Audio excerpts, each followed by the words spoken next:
Chapter 8 Greatest Clarity. Well, this is fun, thinks Daniel, starting to feel like a kid in a glass maze. Each time he walks toward what looks like open darkness, he finds a new wall blocking his way.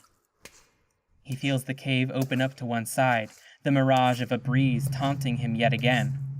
He steps toward it cautiously, shield up, readying himself for the familiar fading in of stone wall up ahead. Instead, Daniel sees light in the distance. It's a mere reflection, faint, but it indicates the presence of an exit nonetheless.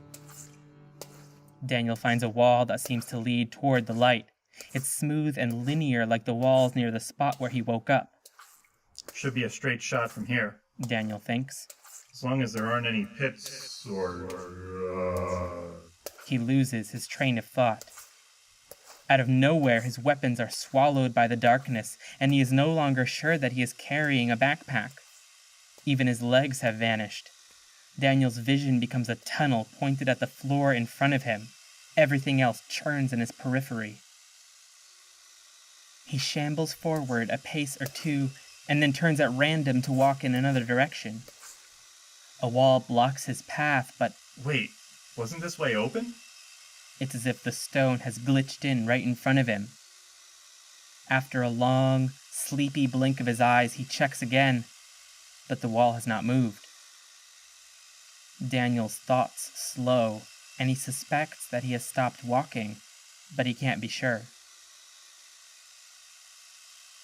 He feels a dull discomfort in his left thumb, a pinching feeling.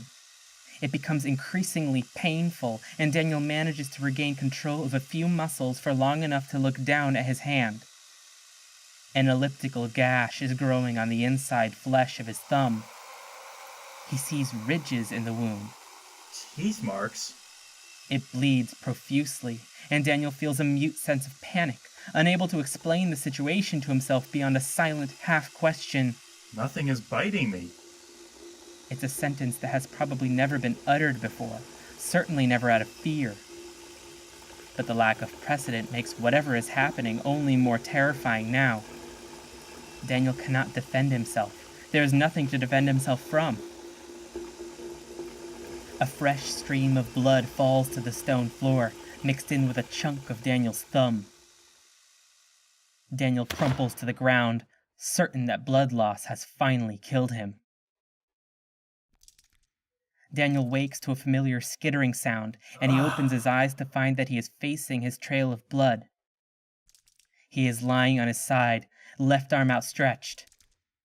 The entire front part of his left thumb is missing, and the wound is bleeding, dripping onto the cave floor. Daniel sits up and feels changed.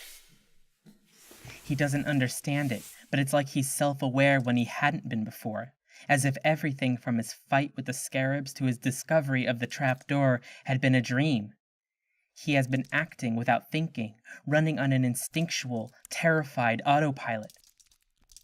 He doesn't know how he arrived in this place, But I'm not dying before I find out. he thinks.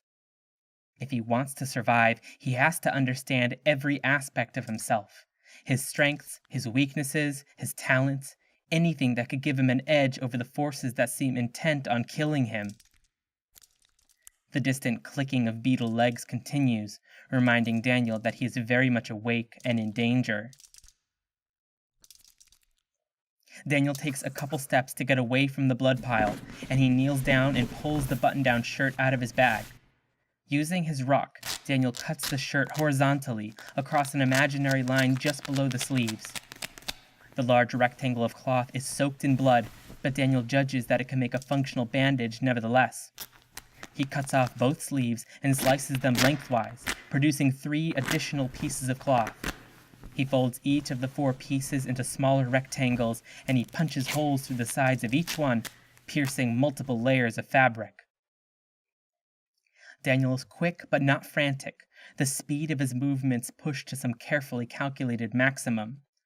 His body is different, controlled, not at all the same one that couldn't get a simple bandage to stay tied earlier. Daniel saws the 2 intestinal tracts in half the long way, being careful to keep the halves equally thick.